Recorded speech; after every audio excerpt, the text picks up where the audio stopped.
कोई सिरप ले लेंगे मेडिकल स्टोर से या डॉक्टर से, उससे उस समय के लिए तो कफ खत्म हो जाती है, फिर वो कफ हमारे शरीर के अंदर दोबारा उत्पन्न हो जाती है। क्या हमने कभी सोचा है कफ हमारे शरीर के अंदर से निकल क्यों नहीं पा रही है?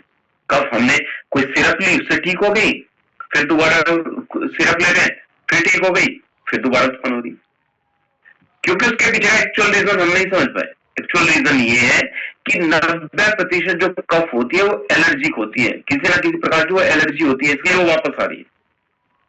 किसी ना किसी प्रकार का वायरल इन्फेक्शन है, वो बैक्टीरियल इन्फेक्शन नहीं है कि हमने सिरप लिया है, मेडिसिन ली और वो खत्म हो गया।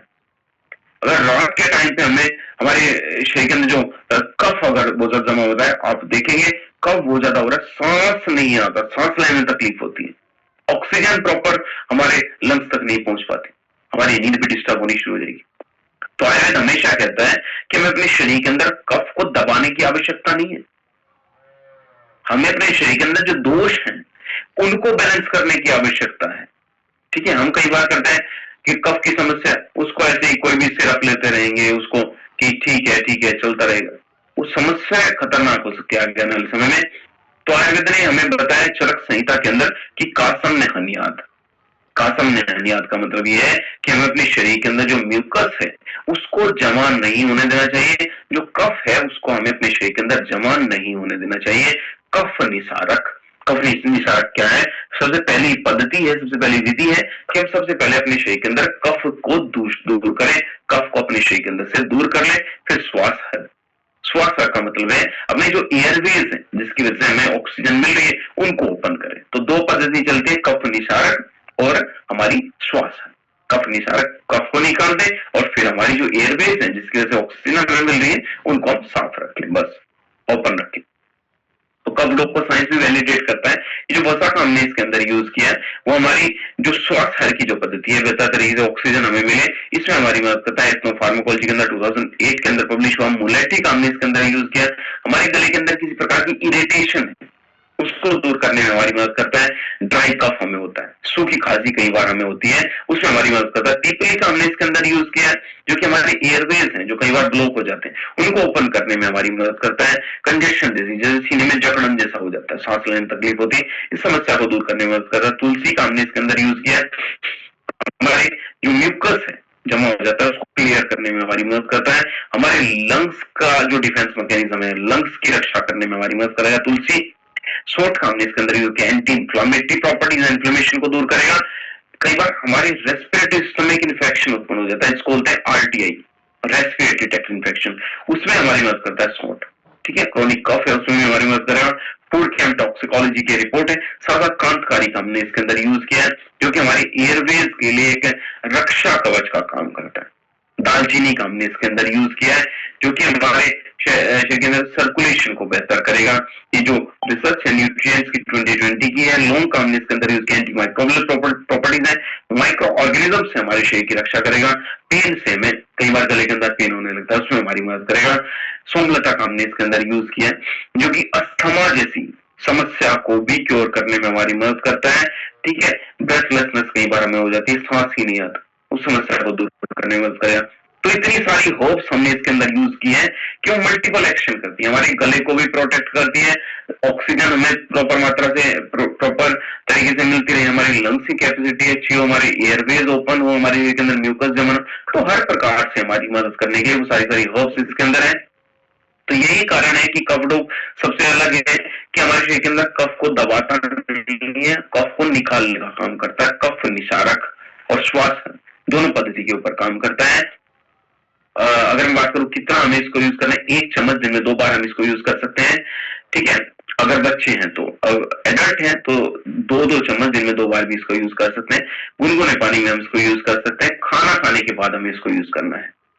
अगला है कार्डियो रिलेटेड है, हमारे हार्ट से रिलेटेड समस्या से।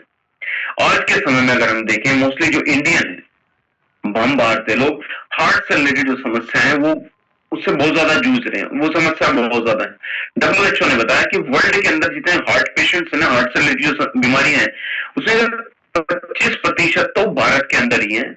और देखिए पूरे वर्ल्ड में जितने हार्ट पेशेंट्स हैं उसमें 25% लोग तो हमारे देश के अंदर ही हैं।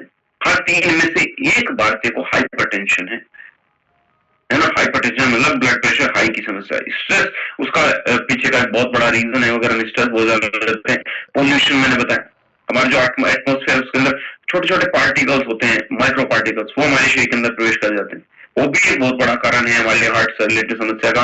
हार्ट अटैक है ना, और हार्ट फेल्योर की समस्या आज के समय में बहुत ज्यादा कॉमन है, कोलेस्ट्रॉल जैसी समस्या, सब हार्ट से रिलेटेड है।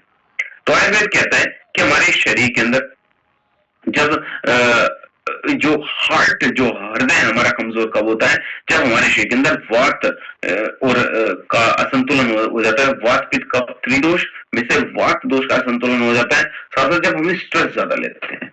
अगर हम स्ट्रेस ज्यादा लेंगे तब भी हमारा हार्ट कमजोर होगा, हमारे शरीर के अंदर वात का संतुलन होगा तब भी हमारा हार्ट जो है कमजोर होगा। कई बार आप फील करते हैं हार्ट के अंदर पेन हो रहा है क्योंकि शरीर के अंदर गैस की प्रॉब्लम है ना, वात दोष हमारे शरीर के अंदर असंतुलन है। तो आयुर्वेद के अकॉर्डिंग हमें अपने शरीर के अंदर वात को संतुलित करने की आवश्यकता है, साथ साथ स्ट्रेस को कम करने की आवश्यकता है। तो वात को हम कैसे संतुलित करेंगे और स्ट्रेस को कैसे कम करेंगे, अर्जुन काम ने इसके अंदर यूज किया है। इसको हृदय रसायन बोला जाता है कि हमारे हार्ट को प्रोटेक्ट करने का काम करता है। अश्वगंधा काम ने इसके अंदर यूज किया, कॉर्टिसोल को नियंत्रित करेगा, मैंने बताया स्ट्रेस को कम करेगा। गार्लिक है, गूगल है, पुनर्नवा है, हम सभी को पता है एडिशनल बेनिफिट्स देते हैं हमारे हार्ट की रक्षा करने के। भले कोलेस्ट्रॉल से रिलेटेड समस्या हो, हार्ट से रिलेटेड कोई भी समस्या हो, उसमें हमारी मदद करता है। अर्जुन काम ने इसके अंदर यूज किया, हमारी कार्डिक हेल्थ को बेहतर करता है, हमारे हार्ट की जो मसल्स हैं उसको स्ट्रेंथन देने में मदद करता है, मजबूती देने में मदद करता है। जनरल आयुर्वेद इंटीग्रेटेड मेडिसिन के अंदर रिसर्च पब्लिश हुई। गार्लिक काम ने इसके अंदर यूज किया, कोलेस्ट्रॉल को नियंत्रित करता है, हमारे शरीर के अंदर एलडीएल को कंट्रोल करेगा, ठीक है। American journal of clinical nutrition के अंदर रिसर्च पब्लिश हुई। अश्वगंधा का हमने इसके अंदर यूज किया, ब्लड प्रेशर को कम करने में हमारी मदद करता है। पुनर्नवा का हमने इसके अंदर यूज किया, हार्ट और किडनी की जो फंक्शनिंग है उनको बेहतर बनाने में मदद करेगा। गूगल का हमने इसके अंदर यूज किया, ट्राइग्लिसराइड को जो है रेगुलेट करने में हमारी मदद करता है, कोलेस्ट्रॉल को भी नियंत्रित करने में मदद करेगा। जो रिसर्च है फाइटोथेरेपी रिसर्च 2017 के अंदर पब्लिश हुई। तो कार्डियोलॉग को ही हम क्यों यूज करें, क्योंकि ब्लड प्रेशर को भी कंट्रोल करता है, कोलेस्ट्रॉल को भी कंट्रोल करता है, स्ट्रेस को भी कम करने में मदद करता है। जो आयुर्वेद ने बताया स्ट्रेस की वजह से हमारे शरीर के अंदर समस्या उत्पन्न होती है, तो जो समस्या है उसको जड़ से खत्म करने का काम करता है पूरी तरीके से। आयुर्वेदिक है, 10 से 15 ml हम दिन में 2 बार इसको यूज कर सकते हैं।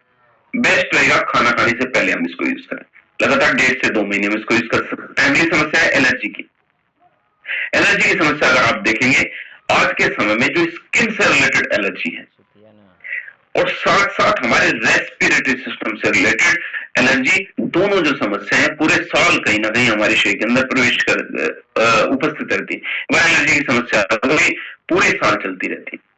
हर 4 में से 1 भारतीय को या तो स्किन से रिलेटेड एलर्जी है या फिर रेस्पिरेटरी सिस्टम से रिलेटेड एलर्जी है। इसके पीछे का रीजन वही है, पॉल्यूशन, प्रदूषण। हमारे रेस्पिरेटरी सिस्टम से रिलेटेड एलर्जी के लिए तो प्रोसेस्ड फूड है, कहीं ना कहीं अगर हमारा पाचन बेहतर नहीं है तब भी हमें जो एलर्जी की समस्या हमारे शरीर के अंदर उत्पन्न हो सकती है। स्ट्रेस अगर हम लेते हैं उसकी वजह से भी एलर्जी हो सकता है, ठीक है। तो ये भी बहुत बड़ा रीजन है। ऑटो इम्यून डिजीज होती है बहुत सारी, जैसे सोराइसिस है, ऑटो इम्यून डिजीज है, हमारी इम्यूनिटी की लेस इम्यूनिटी की वजह से वो समस्या उत्पन्न होती है। तो इसीलिए हमें अपनी इम्यूनिटी को बेहतर करने की आवश्यकता है। तो उसके लिए एलर्जी डॉग हमने बनाया, इसके अंदर गिलोय का हमने यूज किया जो कि हमारी इम्यूनिटी को बेहतर बनाने में मदद करता है। नीम का हमने इसके अंदर यूज किया, इन्फ्लेमेशन को कम करेगा। तुलसी हमारे शरीर के अंदर कफ को क्लियर करने में हमारी मदद करता है, लंग्स की कैपेसिटी बढ़ाता है, रेस्पिरेटरी सिस्टम से एलर्जी को दूर करने के लिए। हल्दी एंटीऑक्सीडेंट है, हमारी जो इम्यूनिटी है उसको बेहतर बनाएगा ताकि हमारे रेस्पिरेटरी सिस्टम से रिलेटेड एलर्जी हमारे शरीर के अंदर उत्पन्न हो। गिलोय का हमने इसके अंदर यूज किया, जनरल एथनोफार्माकोलॉजी ने बताया कि ऐसा रसायन है जो कि हमारे शरीर के अंदर हमारी सेल्स हैं उसको भी रिपेयर करने में मदद करता है, एलर्जी की समस्या को दूर करने में मदद करेगा। Neem anti inflammatory properties, antibacterial, antimicrobial properties है, स्किन से रिलेटेड समस्या को दूर करेगा। International journal of molecular sciences के अंदर रिसर्च पब्लिश हुई। तुलसी का हमने इसके अंदर यूज किया, हमारे शरीर के अंदर कफ को दूर करने में हमारी मदद करता है, इम्यूनिटी को बढ़ाता है। आयुर्वेदा रिसर्च जर्नल के अंदर पब्लिश हुआ। ब्राह्मी का हमने इसके अंदर यूज किया, मेद रसायन है, स्ट्रेस को कम करने में मदद करेगा। हल्दी हमने इसके अंदर यूज किया, एंटी इंफ्लेमेटरी प्रॉपर्टीज है ना, तो हमारे शरीर के अंदर जो ऑक्सीडेटिव स्ट्रेस को भी कम करने में हमारी मदद करता है। फूड एंड केमिकल की रिपोर्ट है। तो एलर्जी डॉग ही क्योंकि हमारे रेस्पिरेटरी सिस्टम से जो रिलेटेड जो एलर्जी है उसको भी दूर करने में मदद करेगा, स्किन से रिलेटेड जो एलर्जी है उसको भी दूर करने में हमारी मदद करेगा, हमारी इम्यूनिटी को बेहतर करेगा, इन्फ्लेमेशन को भी कंट्रोल करेगा। तो कितना हम यूज करें? 10 से 15 ml दिन में 2 बार हम इसको यूज कर सकते हैं। 4 से 6 हफ्ते लगातार हम इसको यूज करें। बेस्ट कब है? जब हमें एलर्जी हो रही है तब हम इसको यूज करें। ठीक है। अगली समस्या है किडनी के अंदर स्टोन से रिलेटेड। तो किडनी के अंदर जो स्टोन की समस्या है बहुत ज्यादा कॉमन है।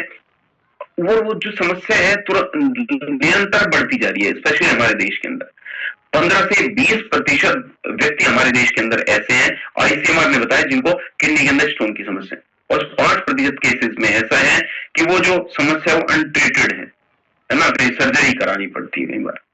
और जो अगर सर्जरी कराते हैं तो कॉस्ट बहुत ज्यादा आती है। तो आयुर्वेद यही